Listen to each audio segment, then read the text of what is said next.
Hey guys, welcome back to Mondays at the Museum. I'm Carrie and I'm here at the Anna Bemis Palmer Museum in York, Nebraska. Today we're going to talk about the rest of the uniforms that we have available in our America at War exhibit. Alright, I'm just going to go chronologically at this point because it's a little bit easier. So first off, the oldest uniform that we have is the Spanish-American War jacket. It is a uniform coat from Company A, 1st Nebraska, with a marksman badge, which you can see right there. This item belonged to Herbert Reisinger. He was a member of Company 1st Nebraska, which you can see here. He's listed there in the R section.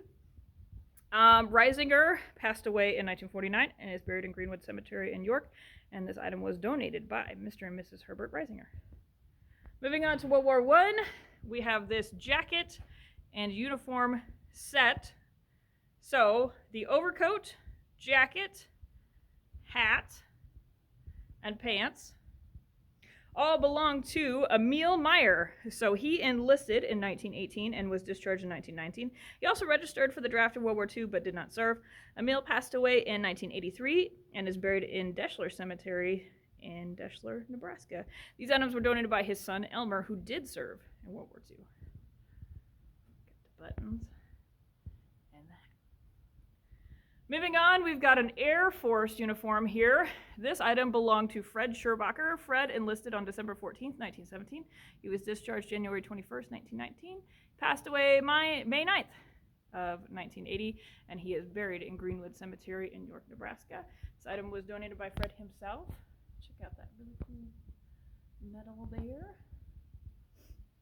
Moving on, this next set of jacket and full winter gear uniform.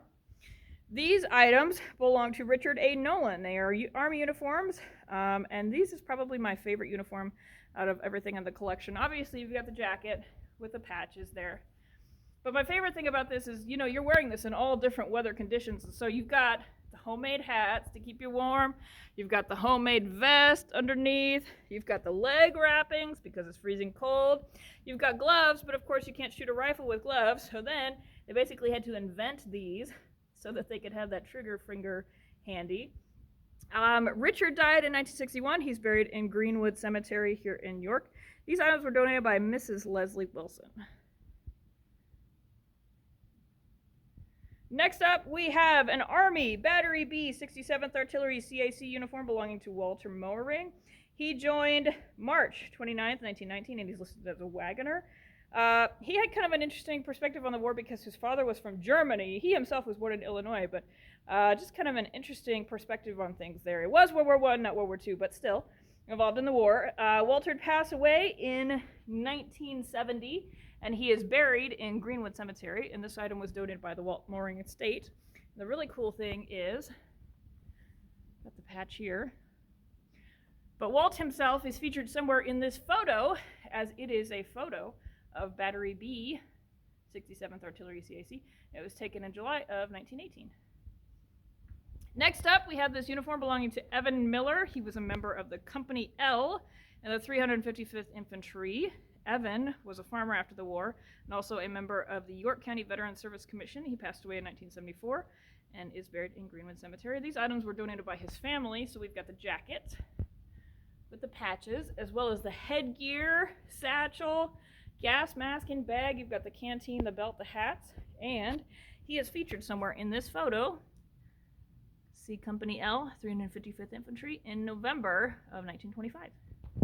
Next up, we have a Home Guard uniform. I'm not entirely sure who wore this one, but it was from 1917 to 1918, and we also have a picture of it. I'm assuming it's somewhere in this picture here, as it is the York Home Guard.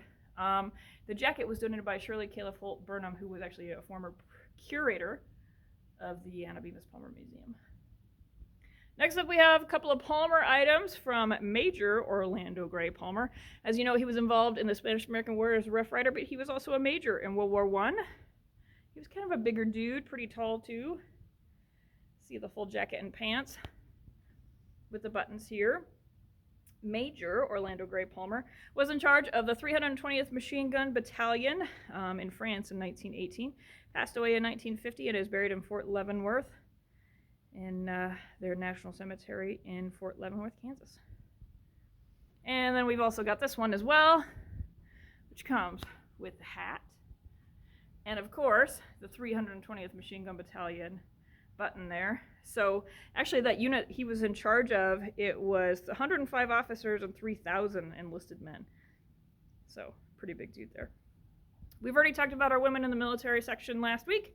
So moving right along, we're moving into World War II. We have this hat, overcoat, and full uniform here. These items belong to Sergeant Louis Lindbergh.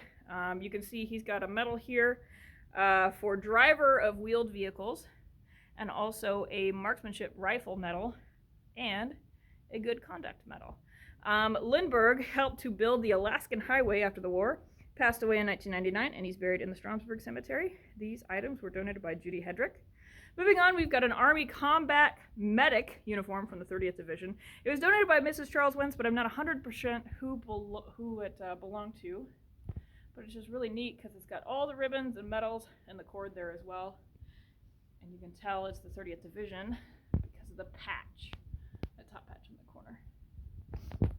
Next up, we've got a uniform from the Navy, jacket, pants, and hat. This uniform belonged to James Francis Frank Price. He was in the U.S. Navy. He served in the South Pacific and was discharged October of 1945. After the war, he returned to York to farm. Passed away in 1992, and he's buried in St. Joseph Cemetery here in York. These items were donated by Beverly Price Kruger. Moving on, we have yet another Army uniform. This one belonged to Gerald Burgess. He enlisted July 21st, 1944, and he was discharged January 27th, 1946. Gerald passed away in 2006, and he's buried in Moore Memorial Garden Cemetery in Arlington, Texas. These items were donated by Janet Burgess. It's really neat because it's got the shirt, goes with it. And then this guy is kind of a big local name, Hub Foster. This is his Army uniform. He served in Louisiana as well as on the East Coast and other locations that were stateside. Upon his return from the service, he became the owner of Foster Dry Cleaners. Later, he worked for York News Times. He started the York Seniors Fun Club and also announced many local sports teams. Hub passed away in 2013 and is buried in Greenwood Cemetery here in York. And these items were donated by Dick Foster. Really cool. You got the hat, the buttons, and as well as the money belt that goes along with it. Next up, we've got a Navy uniform here. This belonged to George Zavadny. He served in the U.S. Navy, and it comes with a set of photos of the ships that he served on, as well as he was kind of an amateur photographer, so we have an album full of photos he took and an album full of photos of his shipmates, which are really cool because they all come with these personalized notes to a swell guy, Johnny. George died in 2004, and he's buried in St. Joseph Cemetery here in York. These items were donated by Dolores Zavadny. We have a brand spanking new item to our collection here. This is a Marine Corps uniform. It was worn by Charles Bud Stanton. Bud enlisted with the Marines on August 7th, 1943, and he was honorably discharged March 3rd, 1946, with the ranking of corporal. Later in life, he worked for Johnson Service Station. He was also a volunteer firefighter for 22 years. He passed away December 26, 2016, and he's buried in Stromberg Cemetery, along with this jacket with really cool patches on the shoulder. Came a license plate, which I was told you could always tell which vehicle was his because it always has the same license plate, as well as his Marine Corps hat. Moving on, we got yet another Navy uniform here. This one belonged to Cleo James Tank Campbell. He served on the USS Piedmont from 1943 to 1946. He died in 1971, and he's buried in Greenwood Cemetery in New York. And this item was donated by Doris Campbell. Then we've got another Navy uniform. This one belonged to Arthur Jr. Art Felt. After the war, he did construction work. He passed away in 1995, and he's buried in Vernon Cemetery in York, Nebraska. Also included with the jacket are his discharge papers, as well as a photo of him and one of his unit. There he is in the corner.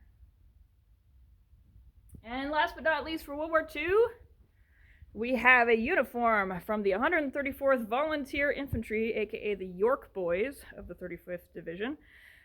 This Army uniform belonged to Glenn Fenning. He passed away in 1973, and he's buried in Greenwood Cemetery here in York. This was donated by Elaine Fenning Dahlgren, and I'm going to do a video, I believe, on the 134th, and you're going to see a lot of that symbol right there. It's on about everything that they did, but really cool medals there and patches. well as the hat. And then finally, we have our Korean War section. We have talked about these Air Force uniforms up here in the corner in a previous video on the Tachikawa Air Base disaster. Again, they belong to Airman First Class Francis Edward Moran, who was killed in a non-hostile crash in June of 1953. He was a member of the 51st Medical Group. If you want to learn more about the crash, check out that video. It took place a couple of weeks ago, but you can see still got the patches there from his Air Force days. Then we have a Marine Corps uniform, belonged to Staff Sergeant Joseph Roddy McCarthy. He served from 1951 to 1954. He also worked for the Postal Service after the war and farmed. He was a nephew of Joe A. McCarthy. Again, a previous video, we did a feature on his footlocker. Joseph Roddy McCarthy was actually named after Joe A. McCarthy. Joseph Roddy McCarthy passed away in 2012. He's now buried in Fort McPherson National Cemetery in Maxwell, Nebraska. You can see he's got the uniform with the pants, patches, as well as this one as well, with the tie. And then our last uniform is this one right here, uniform belonging to Darrell Henderson. He served in the U.S. Army from 1953 to 1955. After the war, he was an exalted ruler for the Elks. He also held various Grand Lodge appointments. He passed away in 2014 and is buried in Greenwood Cemetery here in York. And this item was directly donated by Darrell himself.